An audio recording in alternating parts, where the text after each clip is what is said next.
بسم اللہ الرحمن الرحیم۔ فجر اور تہجد خاموش نمازیں ہیں، ان میں بہائے گئے آنسو کی پکار صرف اللہ دیکھتا اور سنتا ہے۔ تبھی تو ان میں مانگی گئی دعائیں اثر رکھتی ہیں، تبھی تو ان کو ادا کرنے کے بعد انسان کا دل سکون سے بھر جاتا ہے۔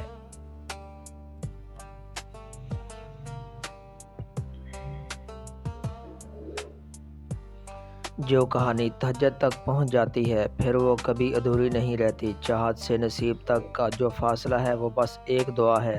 تہجد میں بہنے والا ہر آنسو اللہ سے کن کہنے کی سفارش کرتا ہے۔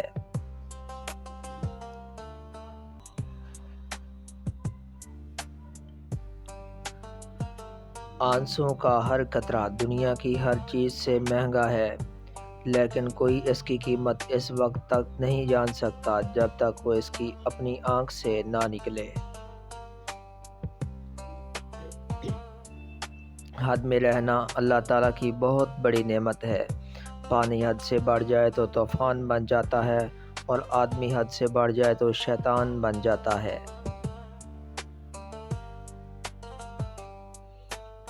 توڑنے والے ہزار بیٹھے ہیں، جوڑنے والا صرف ایک اللہ ہے۔ پتہ نہیں کیا جادو ہے سجدے میں، جتنا جھکتا ہوں اتنا اوپر جاتا ہوں۔ جو دوسروں کو عزت دیتا ہے دراصل میں وہ خود عزت دار ہوتا ہے، کیونکہ انسان دوسروں کو وہی کچھ دیتا ہے جو اس کے پاس ہوتا ہے۔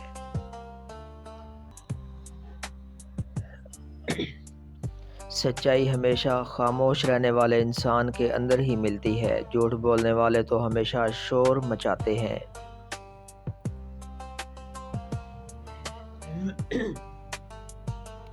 ماں کی گود سے قبر کی دیوار تک زندگی کے ہر پہلو پر نظر ڈال کر دیکھ، اللہ کے سوا کوئی کام نہیں آتا۔ حق کے راستے میں سب سے بڑی سختی یہ آتی ہے کہ انسان تنہا رہ جاتا ہے۔ جب تمہارے دل میں کسی کے لیے نفرت پیدا ہونے لگے تو فوراً اس کی اچھائی کو یاد کرو۔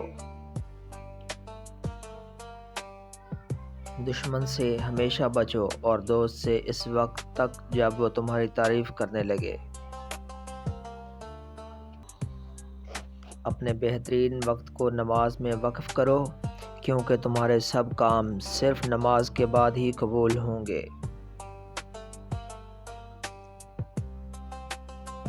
جو شخص عقل رکھتا ہے وہ اکثر خاموش رہتا ہے۔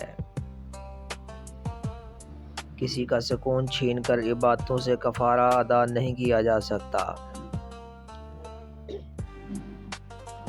جس کے ساتھ تم ہنسے ہو اس کو بھول سکتے ہو، لیکن جس کے ساتھ تم روئے ہو اس کو تم نہیں بھول سکتے۔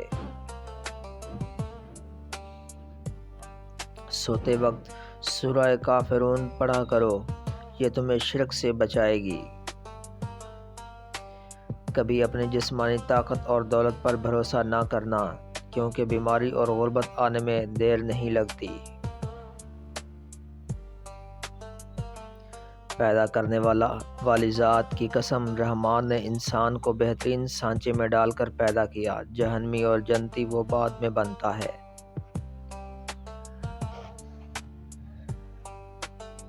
صرف جائے نماز وہ جگہ ہے جہاں رو لو تو سامنے والا تماشا نہیں بناتا۔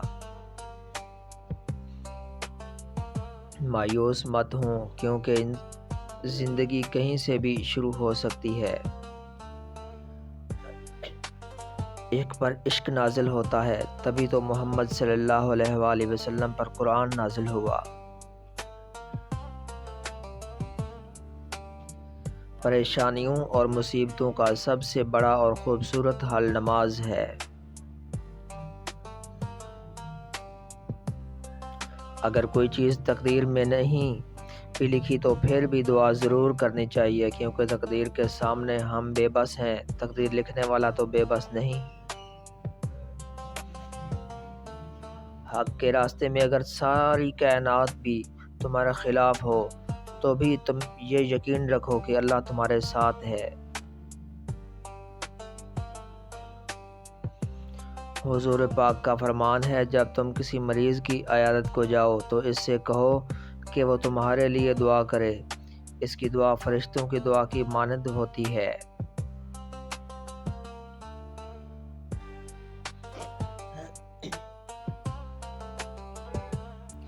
زندگی میں آپ جن رشتوں سے محبت کرتے ہیں انہیں ہمیشہ نیکی کا درس دیں، کیونکہ سچی محبت وہی جس میں انسان کی آخرت سنور جائے۔ بہترین تعلق وہی ہے جو ابتدا سے انتہا تک ہو، وہ جنت ہی کیا جس میں آپ کے پیارے آپ کے ساتھ نہ ہوں۔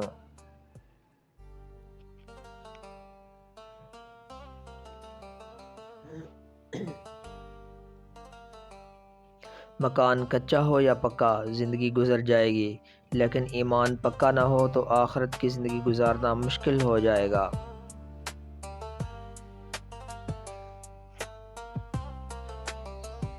کوئی دن ایسا نہیں جب میں نے رحمان کو رحیم نہ پایا ہو۔ رسول اللہ نے ارشاد فرمایا، جو مسلمان مجھ پر درود پڑھتا ہے اس کے لیے فرشتے استغفار کرتے ہیں۔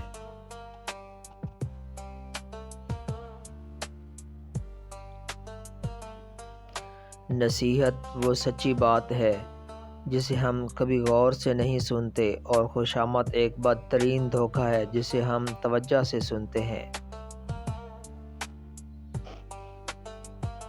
سب سے افضل صدقہ روٹھے ہوئے لوگوں میں صلح کروا دینا ہے۔ انسان کی ہر ٹوٹی ہوئی امید اسے اللہ سے جوڑتی ہے۔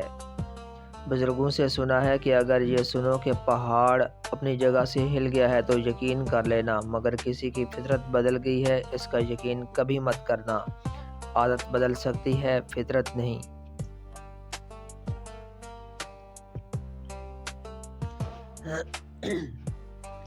انسان کی پریشانی کی وجہ سے یہ بھی ہے کہ انسان تقدیر سے بہت زیادہ اور وقت سے بہت پہلے چاہتا ہے۔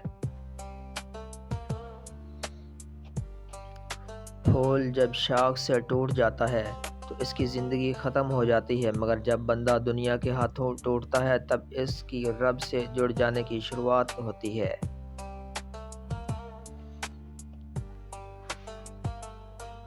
خدا کی ذات کے بعد کائنات میں اگر کچھ مکمل اور قابل تعریف ہے تو وہ صرف محمد صلی اللہ علیہ وآلہ وسلم کی شخصیت ہے۔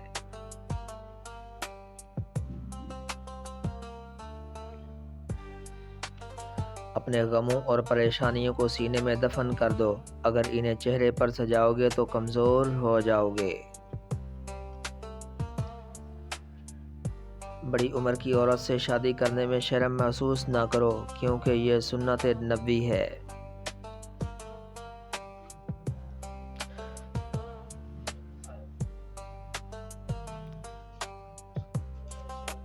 اپنی والدہ کی وفات کے بعد ان کی قبر پر گئے۔ اپنی والدہ حضرت بی بی مریم سے مخاطب ہوئے اور فرمایا، پیاری اماں جان، میں اللہ کے حکم سے مردہ کو زندہ کرتا ہوں، اگر آپ حکم دیں تو میں اللہ سے آپ کی زندگی مانگوں۔ حضرت بی بی مریم نے فرمایا، اور اس کی زندگی بہت خوبصورت ہے، مگر میں موت کی تکلیف دوبارہ نہیں دیکھ سکتی۔ اللہ اکبر، یہ نبی کی ماں کا کہنا ہے، اور ہم جیسے گنہگار کی موت کتنی تکلیف دہ ہوگی۔ پلیز نماز قائم کریں۔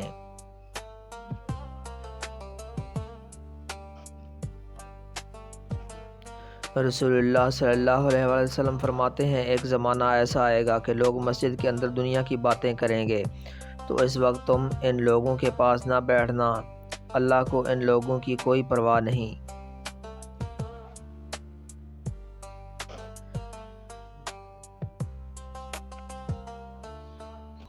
رسول اللہ کا ارشاد ہے، تم مجھے ضعیفوں اور کمزوروں میں تلاش کرو، کیونکہ تم کو رزق اور نصرت ضعیفوں کی برکت سے جاتی ہے۔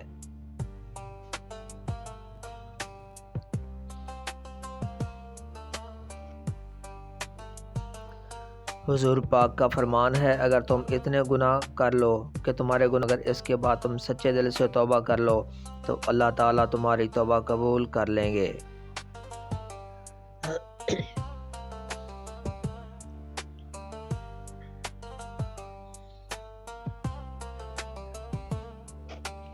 اگر کسی کی یاد شدت اختیار کرے اور تم اسے کبھی بھلا نہ پاؤ تو یہ تمہارا کمال نہیں، کمال اس کا ہے کیونکہ اس کے پیار اور خلوص میں کوئی ملاوٹ نہیں۔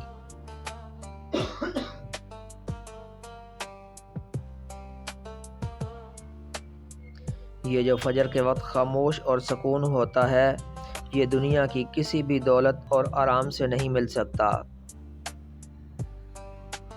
دولت اور عہدے انسان کو عارضی طور پر بڑا کرتے ہیں، لیکن انسان اور اچھے اخلاق انسان کو ہمیشہ بلند درجے پر رکھتا ہے۔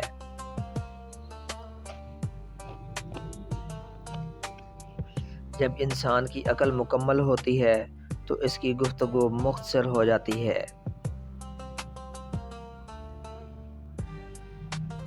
حدیث شریف میں آتا ہے کہ جو شخص سوتے وقت یہ استغفار 3 مرتبہ پڑھ لے، استغفر اللہ الذی لا الہ الا هو الحی القیوم واتوب الیہ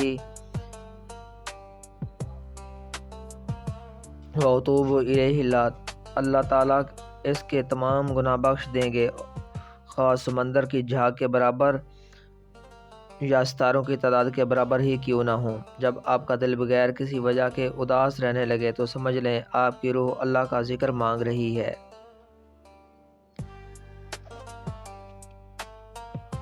اللہ کے نظام میں رزق بڑھانے کا ایک ہی طریقہ ہے، جتنا تقسیم کرو گے اتنا بڑھے گا۔ ان اوقات میں اگر دعا کی جائے تو وہ کبھی رد نہیں ہوتی۔ نمبر 1 اذان کے وقت اور نمبر 2 بارش کے دوران۔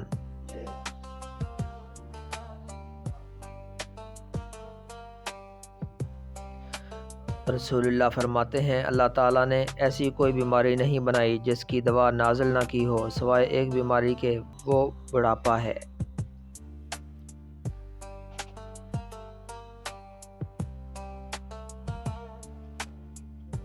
حضرت علی فرماتے ہیں 2 اعمال ایسے ہیں جن کا ثواب کبھی تولا نہیں جا سکتا، نمبر 1 معاف کرنا اور نمبر 2 انصاف کرنا۔